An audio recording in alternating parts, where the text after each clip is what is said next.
Bismillahirrahmanirrahim. Assalamualaikum warahmatullahi wabarakatuh. Waalaikumsalam warahmatullahi wabarakatuh. Yang terhormat Bapak Ahmad Nur Effendi, Pradana MPD, selaku dosen Pendidikan Literasi Dasar Prodi PGSD. Perkenalkan, kami dari kelompok 3 akan mempresentasikan model pembelajaran literasi sains di sekolah dasar dengan perkenalkan saya sendiri Nur Widya dengan di belakang 034 selaku moderator, dan saya di sini tidak sendiri, tentunya bersama rekan-rekan hebat saya yang akan memperkenalkan dirinya masing-masing mulai dari pojok sana. Silakan Pak. Nama saya Vira Septianika Pedayanti dengan nomor di belakang 030. Saya Marcella Resti Fitrawantono dengan NIM belakang 033. Saya Melisa Nurani dengan di belakang 161. Saya Claudia Babiza Musi nomor NIM belakang 014. Saya Ariel Putri dengan NIM belakang 046. Dan saya Maulidia Sabiti dengan NIM 020. Selanjutnya kita langsung saja kepada materi pembelajaran kita hari ini yang akan dibawakan oleh rekan-rekan saya. Silakan pada materi pertama. Pengertian literasi sains. Literasi sains adalah kemampuan individu untuk memahami, mengaplikasikan, dan menyelidiki fenomena alam serta berbagai permasalahan yang ada di dunia melalui pendekatan ilmiah. Literasi ini mencakup pengetahuan dasar tentang konsep-konsep sains serta kemampuan untuk menggunakan pengetahuan tersebut dalam kehidupan sehari-hari. Selanjutnya slide kedua. Aspek-aspek penting dari literasi sains atau pengetahuan tentang konsep sains dasar. Siswa harus memahami konsep-konsep seperti materi, energi, gaya, ekosistem, dan sebagainya. 2. Keterampilan berpikir kritis. Kemampuan untuk menganalisis dan mengevaluasi informasi ilmiah dengan cara objektif dan logis. 3. Kemampuan memecahkan masalah. Kemampuan untuk mengidentifikasi masalah dan mencari solusi menggunakan pendekatan ilmiah.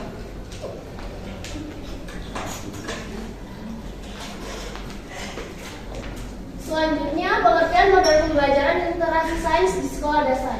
Model pembelajaran literasi sains di sekolah dasar bertujuan untuk meningkatkan pemahaman konsep ilmiah dan mengembangkan keterampilan berpikir kritis serta kreatif siswa. Beberapa model pembelajaran yang efektif antara lain: yang pertama, inquiry; yang kedua adalah kooperatif; yang ketiga, kontekstual; yang keempat, berbasis proyek; dan kelima, pengajaran langsung. Setiap model ini melibatkan pendekatan yang aktif seperti eksperimen dan diskusi yang relevan dalam kehidupan nyata siswa, bertujuan untuk mendorong keterlibatan aktif dan mempersiapkan mereka menghadapi tantangan ilmiah di masa depan.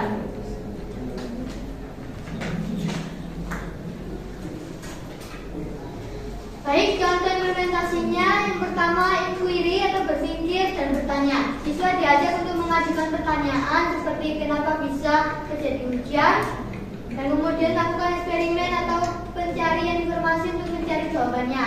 2. Kooperatif.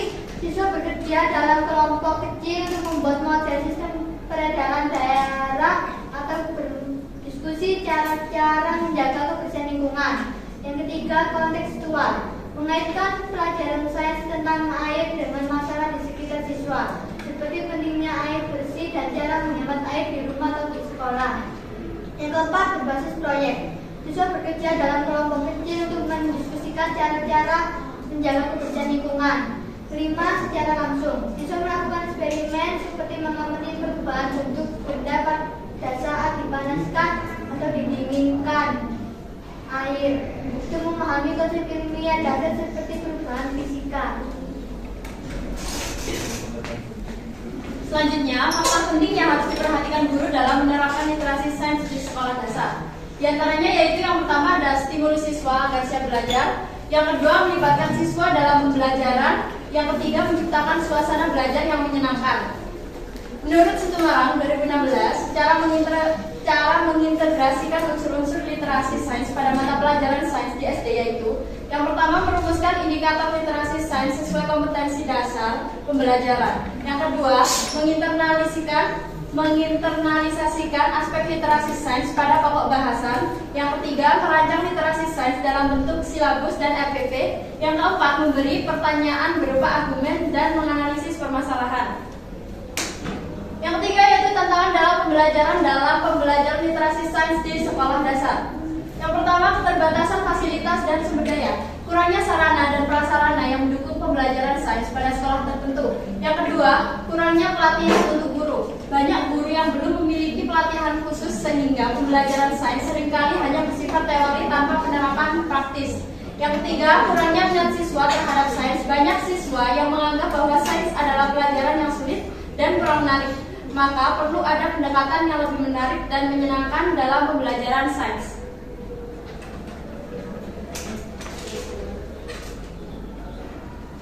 Selanjutnya di sini ada solusi untuk mengatasi tantangan. Yang pertama, meningkatkan fasilitas pembelajaran. Sekolah perlu mendapatkan dukungan untuk menyediakan fasilitas yang memadai seperti laboratorium dan alat-alat eksperimen yang dapat digunakan untuk mendukung pembelajaran sains. Kedua, pelatihan guru secara berkelanjutan.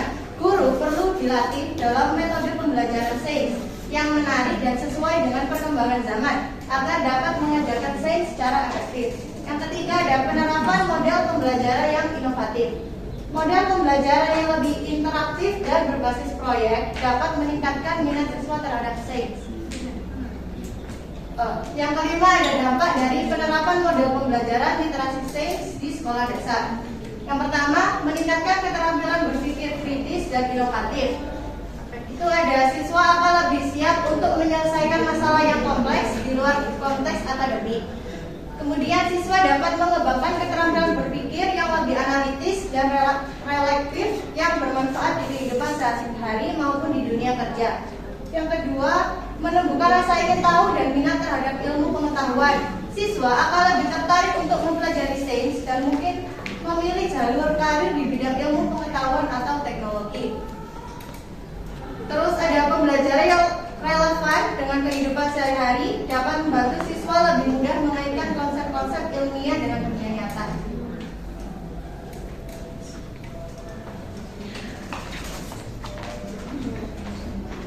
Selanjutnya, pada slide berikut adalah peningkatan kemampuan kerjasama dalam tim.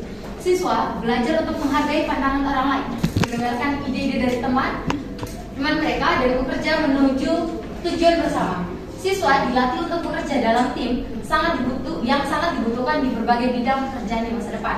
Yang keempat, meningkatkan penggunaan teknologi dalam pembelajaran. Siswa dapat mengakses sumber daya pembelajaran yang lebih banyak dan lebih variatif, sehingga meningkatkan pemahaman mereka tentang sains. Penggunaan teknologi dalam pembelajaran akan membekali siswa dengan keterampilan digital yang penting untuk masa depan mereka. Yang selanjutnya, peningkatan kualitas pembelajaran di sekolah dasar. Pembelajaran sains akan lebih menyenangkan dan menarik sehingga dapat meningkatkan partisipasi dan motivasi siswa untuk belajar. Yang terakhir, dengan menggunakan pendekatan lebih kreatif dan berbasis penelitian, kualitas pembelajaran akan ditingkatkan dan hasil belajar siswa di bidang sains juga akan meningkat.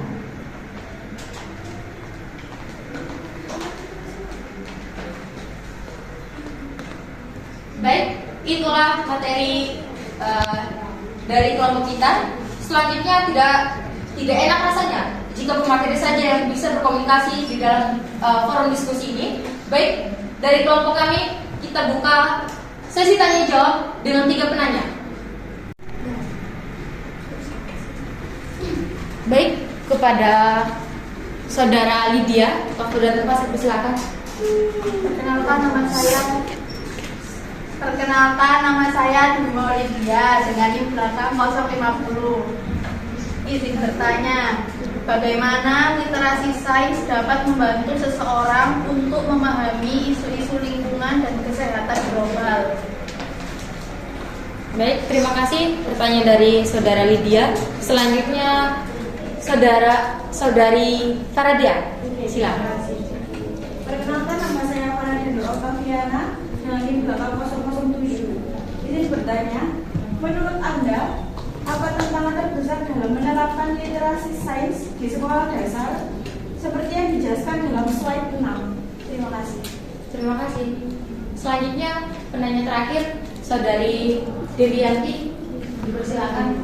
Saya Dewianti Nurul Hidayat dengan NIM 036 ingin menanyakan dari slide 7 bagaimana cara merancang literasi sains dalam bentuk silabus dan RPP. Baik, izinkan saya untuk menjawab pertanyaan dari saudari Faradia. Di mana pertanyaannya? Menurut Anda, apa tantangan terbesar dalam penerapan literasi sains di sekolah dasar seperti dijelaskan dalam slide ke-6? Nah, pada slide kita tadi, tantangan dalam pembelajaran sains di sekolah dasar itu yang pertama, keterbatasan fasilitas dan sumber daya, di mana keterbatasan tersebut adalah kurangnya sarana dan prasarana yang mendukung pembelajaran sains pada sekolah tertentu. Pada konteks yang pertama ini, kita mengetahui bahwa sarana dan prasarana di dalam sekolah itu penting. Terutama itu adanya lab atau laboratorium IPA itu untuk pembelajaran pertama. Kemudian sumber daya pendidik yang ada, di mana guru harus bisa memberikan metode pembelajaran asing dan harus menerapkan eksperimen-eksperimen tanpa harus melibatkan teori tersebut. Nah, tanpa melibatkan teori maksudnya tidak hanya menonton pada teori saja. Yang kita dapat ketahui adalah slide kedua. Di bagian poin kedua, kurangnya pelatihan untuk guru. Banyak guru yang belum memiliki pelatihan khusus, sehingga pembelajaran sains yang seringkali bersifat teori tanpa penerapan praktis.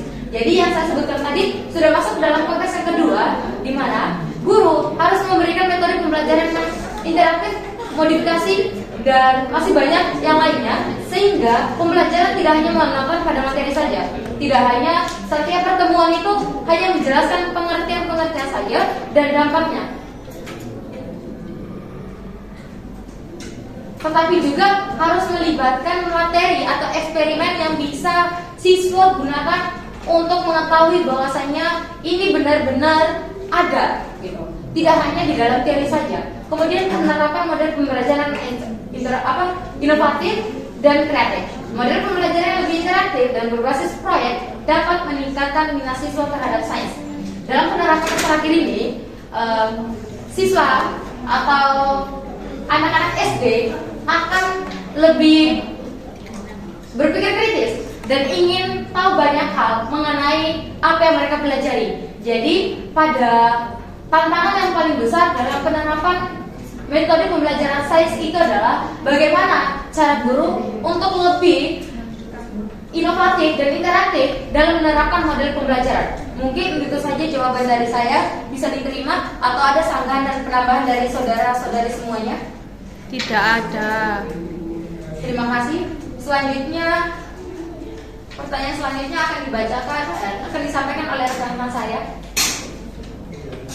Ya, baik. Di sini saya akan menjawab pertanyaan dari Mbak Lydia. Pertanyaannya, bagaimana literasi sains dapat membantu seseorang untuk memahami isu-isu lingkungan dan kesehatan global? Dengan literasi sains memiliki peran yang sangat penting dalam membantu seseorang memahami isu-isu lingkungan dan kesehatan global. Dengan literasi sains, kita dapat menganalisis informasi secara kritis, memahami hubungan sebab akibat, mengambil keputusan yang lebih baik, berpartisipasi dalam penyelesaian masalah. Bagaimana bisa diterima? Baik, terima kasih.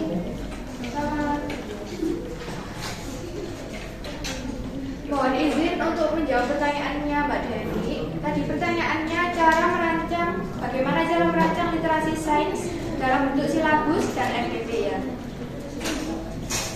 Cara merancang literasi sains dalam bentuk silabus: menyusun silabus dengan pendekatan literasi sains dengan menentukan kompetensi dasar atau KD dan indikator literasi sains, mengidentifikasi tema dan materi pembelajaran, mengintegrasikan metode dan pendekatan literasi, dan yang terakhir menyusun format silabus.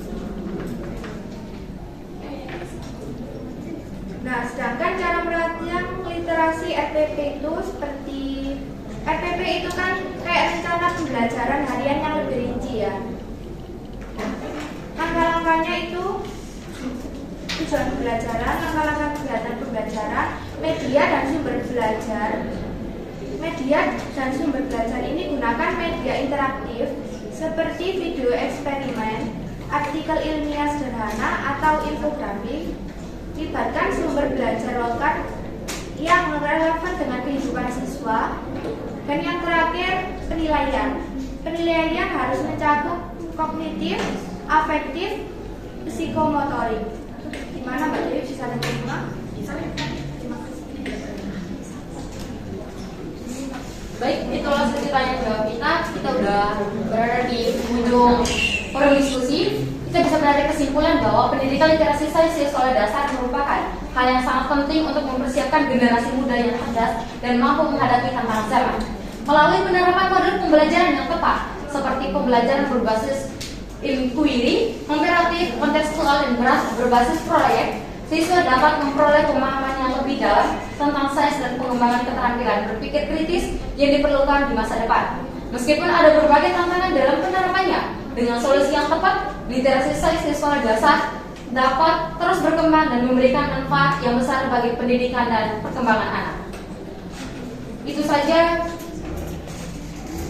dari kelompok kita. Kurang lebihnya kami mohon maaf apabila ada salah kata ataupun jawaban-jawaban yang belum kita tersampaikan dengan jelas ataupun ada yang kurangnya, kami mohon maaf. Wabillahi taufiq wal hidayah. Wassalamualaikum warahmatullahi wabarakatuh. Waalaikumsalam warahmatullahi wabarakatuh.